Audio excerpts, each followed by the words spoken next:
Welcome to Hearts and Stripes, your one-stop shop for all things military marriage.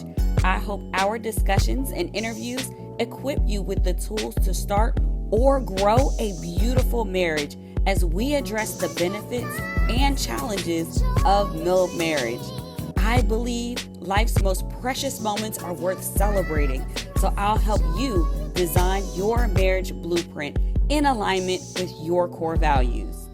Thank you for joining us, and remember to rate, subscribe, and review. Let's do this.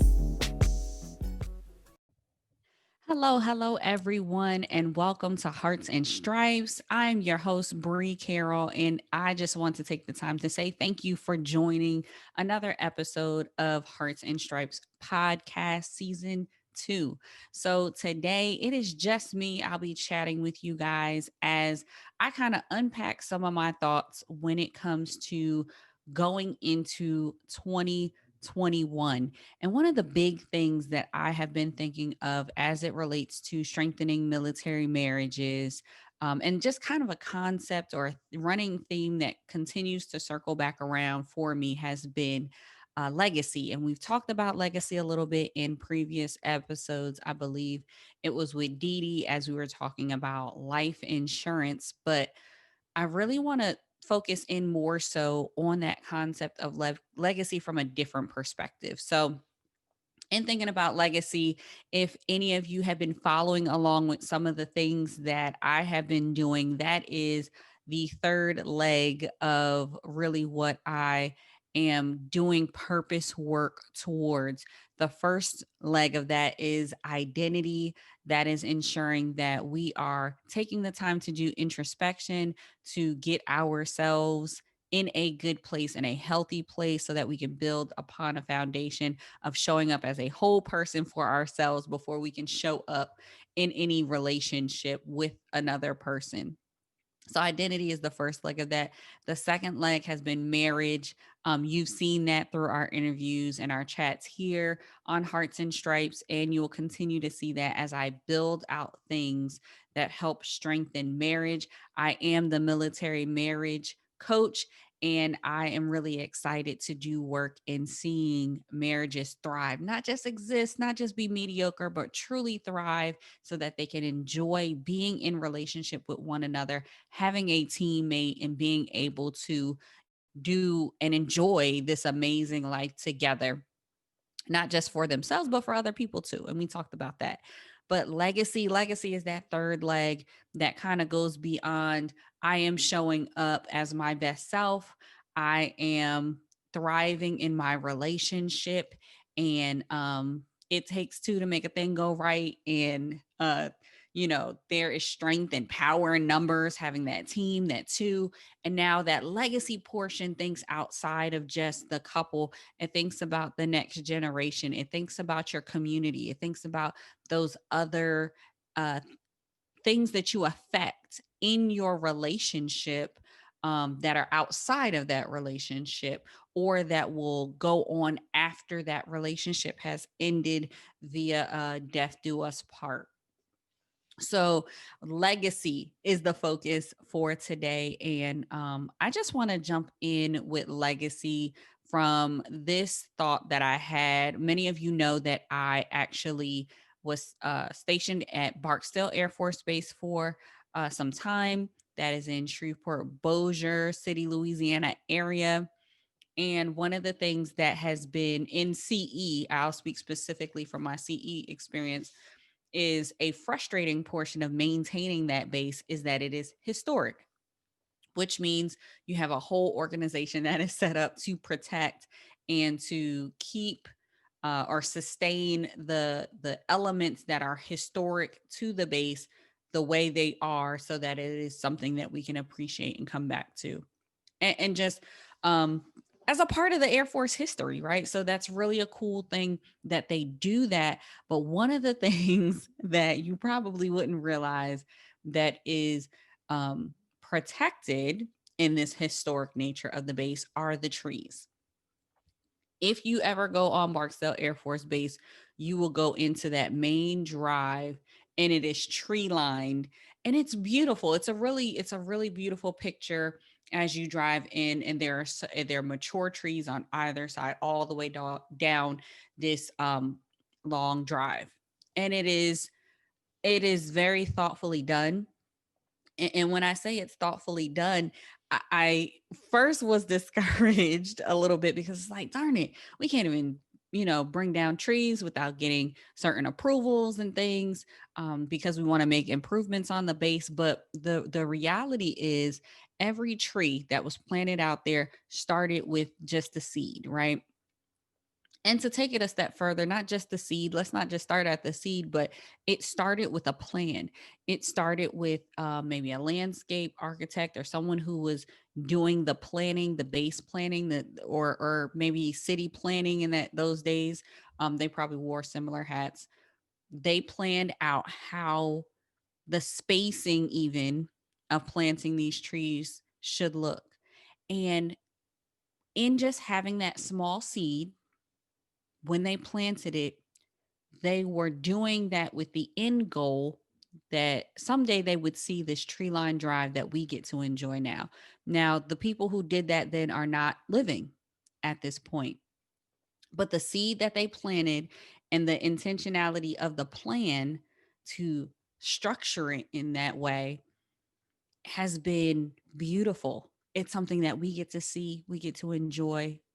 We can walk around, and I've seen people take pictures under those trees, and it's just an interesting perspective when you look at it from trees and seed and plans. Um, and how much more we can do that in our relationships. And that was just a beautiful picture to me of what legacy looks like. It looks like taking seeds now and planting them in our relationships, in our families, in our communities, planting seeds now that we may never get to see the end results of that. We may not see the big, strong tree and all the leaves that fill its branches, and we may not see the shade that it gives to someone who comes and reads a book underneath it, or we may not be there for the photo ops that are taken by it. But you could be a part of planting that seed now. And I really feel like that is a beautiful picture of what a marriage, a strong marriage, can do when it is healthy, when it is thriving. It can plant seeds. Another thing, when it comes to this picture of Barksdale, is the plan. So, like I said, they strategically place the seeds and planted these trees apart, thinking about how far the tree, how much the tree would grow, for example, and just spaced so much so that it really does create like this whole canopy as you walk and or drive through Barksdale. And there's a circle in the middle. And I know for those who are at Barksdale, that circle can be a little annoying because it's not a true traffic circle. I'm not going to nerd out on y'all, but it's not a true traffic circle, but there's a circle in the middle. And it's just beautiful to see the trees going all the way up. They go around to the perimeter. You have an intersection. They continue to go all the way up until you're fully into base. And it's just the site that you see is like they strategically planned for these trees to be positioned in a certain way. Now they are frustrating to people because in their plan they did not plan for a sidewalk to be next to these trees because the root system pushes up the sidewalk. So that can be frustrating.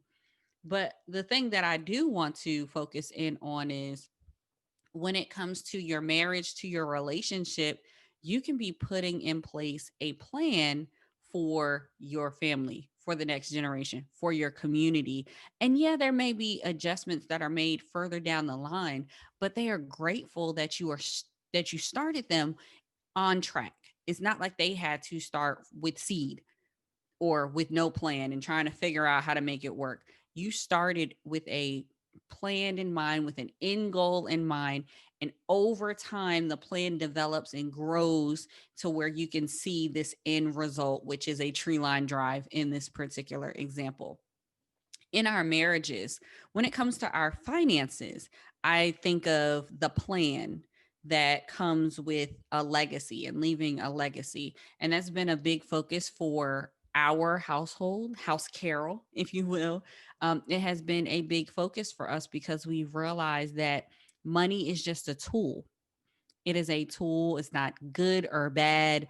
It is a tool. And we have the opportunity in setting up a plan now to leave a legacy that can bless our children and our children's children.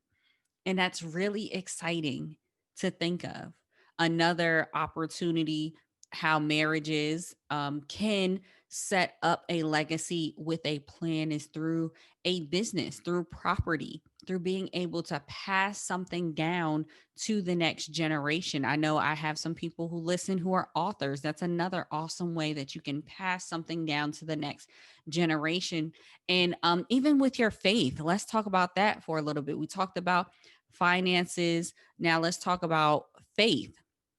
When it comes to faith, that is also an awesome plan for you to pass down to the next generation. You establish a practice that for yourself. You establish a foundation, a belief system, a covering for your marriage and for your family. And then that's something that you teach to the next generation. You teach the community. And it is a plan that is able to be followed years and years and years, even after your marriage relationship. And the beauty of that is, I don't know about you, but if you've ever stood on something just strong, like I'm sure you're wherever you are right now, if you're driving in your car, if you're listening at home, if you just stand up, you feel probably pretty secure on the foundation that you're standing on. You're not worried about that. It creates a different level of stability. And when you have plans like that, like financial plans, whether it be passing down businesses or faith plans, um, that foundation that a family can stand on just makes them feel so much more secure. You don't have to doubt and worry and question. It really just, this is how we do things. These are the our belief systems. This is what we have to go back to get strength from, to get wisdom from. We can see pictures of it working because they can point to your relationship. They can point to the things that you were able to accomplish in your life, and they can say, wow, that works. It really works because my great grandparents did, and my grandparents did, and my parents did, and now I plan to. And I think that's the beauty of a legacy.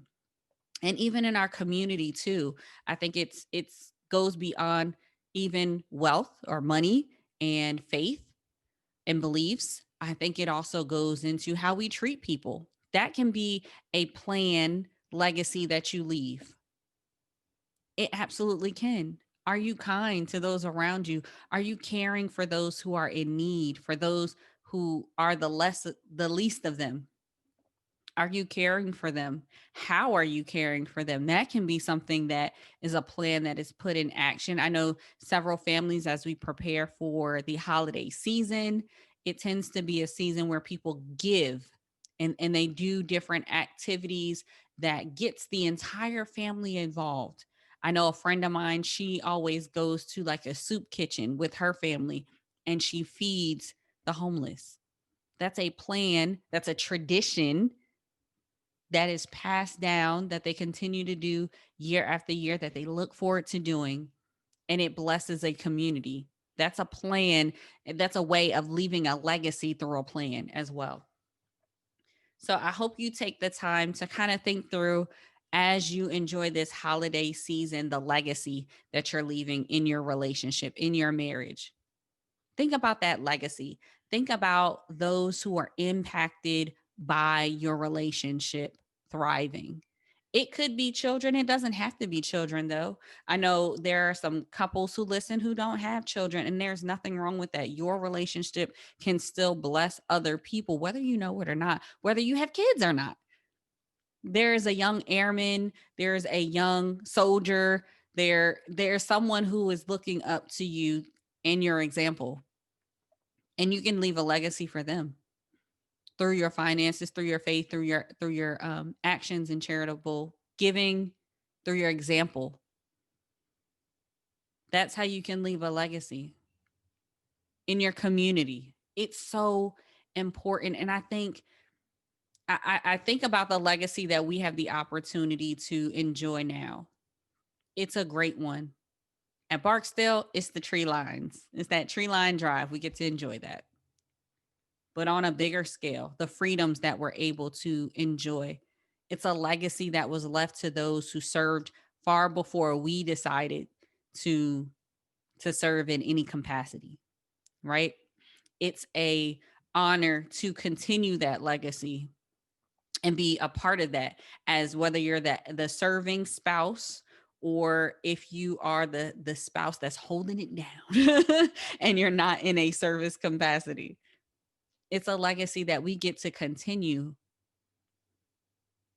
and it's one that we shouldn't take for granted as we continue someone else's legacy, as we pick up the slack and move it forward to make the service, that branch, better than it was when we found it.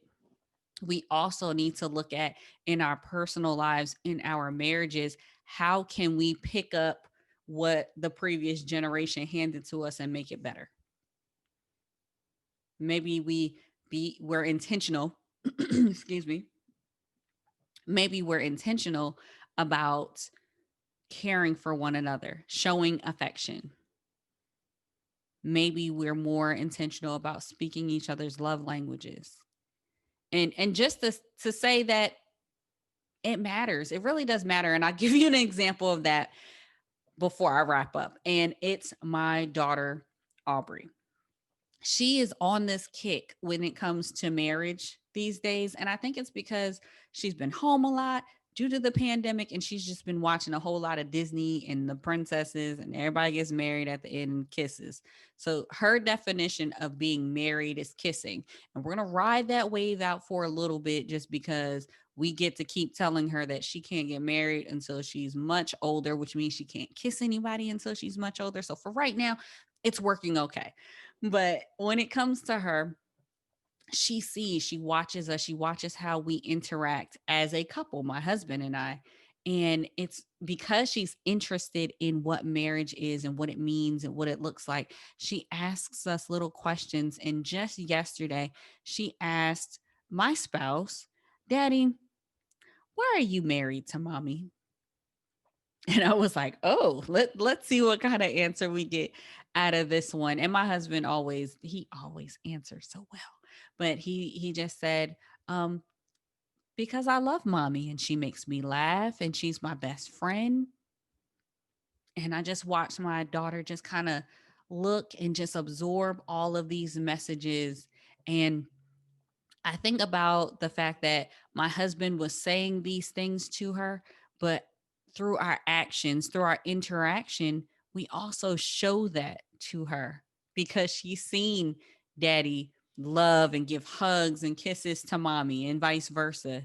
She's seen us laugh together and play together and joke, right? She sees that we are a team.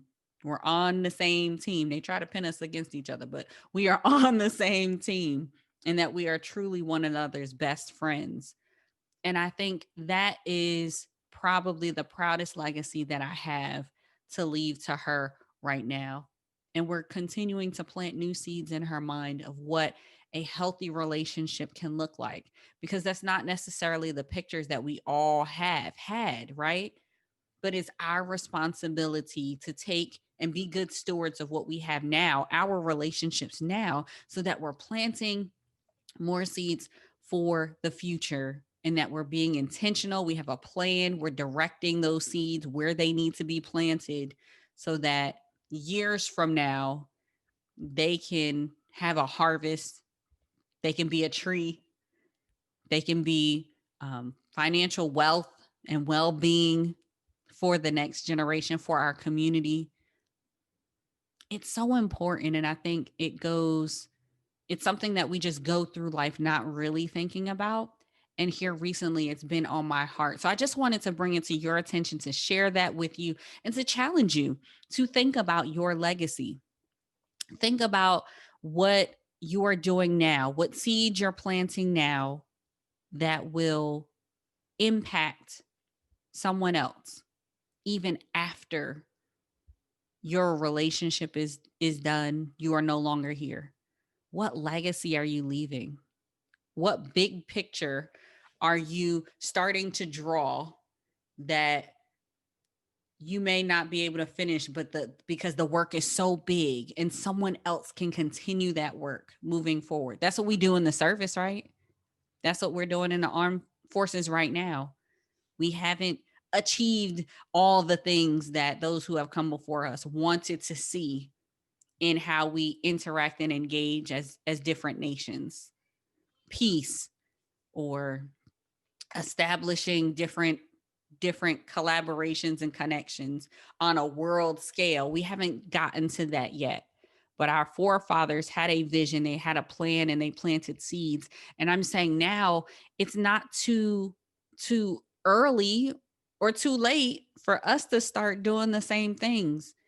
And it starts with doing them first at home in our relationships. I know people want to create legacies outside and be recognized for things, but what are some legacies that you're maybe starting where you might not get the applause and the accolades for because you're just planting seeds where other people can't see them? They won't necessarily see as those leaves and it start budding and those flowers start coming up. They can't see it because it's something that's in the home. I think those are probably the most important seeds to plant. Don't get me wrong. I absolutely want to cheer for each and every one of you as you are building and creating legacies outside. But man, I think it's so much cooler now as I can look back at my great grandmother and remember her and remember the wisdom that she gave and the seeds that she planted. I can only imagine what she would think of to see me here as a military spouse, to see how my husband flies, to see our children walk around talking about they want to be inventors, they want robots for Christmas and stuff like that. I can only imagine the pride that they have.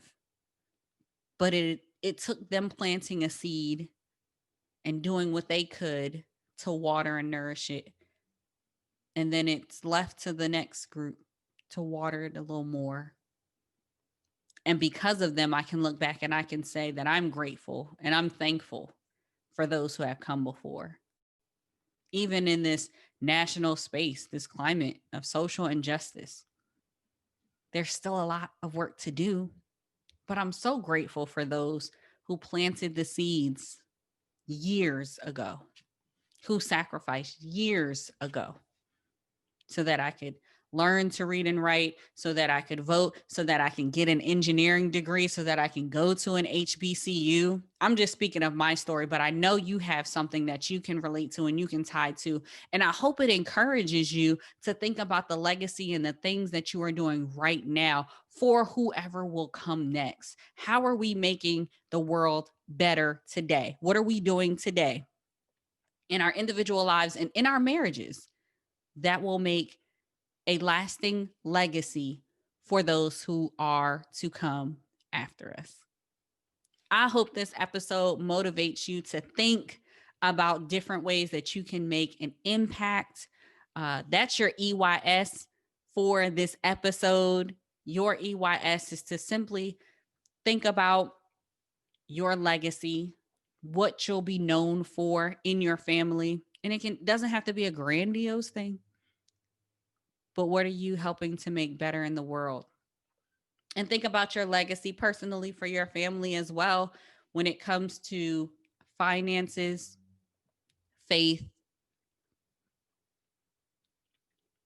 It's important. But that's all I have for today. Thank you for joining Hearts and Stripes podcast. I look forward to connecting with you on Instagram, which is our favorite platform. You can catch me at B Carol Events on Instagram and on Facebook. If you want to connect with us more, you can head to the website, www.bcarolevents.com. We cannot wait to engage and share with you there. But until next time, this is Hearts and Stripes. We'll see you. Continue to keep your military marriage strong. All right, all right. And now we are going to get to our favorite segment of this Heart to Heart, which is Heart Tracks. If you want to hear all of the Heart Tracks from season 2, head over to Spotify. The link will be in the show notes where you can check out our playlist, Heart Tracks 2, for season 2's Heart Tracks. So as we're talking about legacy, I'm going to share a little bit. I guess this is telling on myself a little bit, my background, where I come from. And when I think about legacy, I'm going to throw y'all a curveball on this one. I'm going to go with, for this Heart track, If I Ruled the World by Nas. And the reason why I'm picking If I Ruled the World by Nas is because it paints this picture of what life would be like if he was in charge, the freedom that he would see in his community, and how things would just be different. And when I think of legacy and the power that I have in today, that's really how I'm acting. I'm acting like if I rule the world right now, I am planting those seeds so that I can see and make some things happen that I would want to happen. So if I rule the world, I would encourage you, as you listen to that song and that Heart track, think about it as you rule the world right now. What are you doing to make a difference, to plant those seeds to the things that you would want to happen, the freedoms that you would want to see, the people lifted up in the way that you would want to see? What are you doing today to make those things a reality? That, in essence, is how we build a legacy. So for today's Heart track, it is one of my favorite rap artists. You get a taste of Nas with If I Rule the World. Heart track, y'all. Thank you for tuning in. Remember to rate, subscribe, and review. This is Hearts and Stripes. We are the few, the proud, that aim high and are forged by love. Always ready, always there. We are Mill Marriage Strong.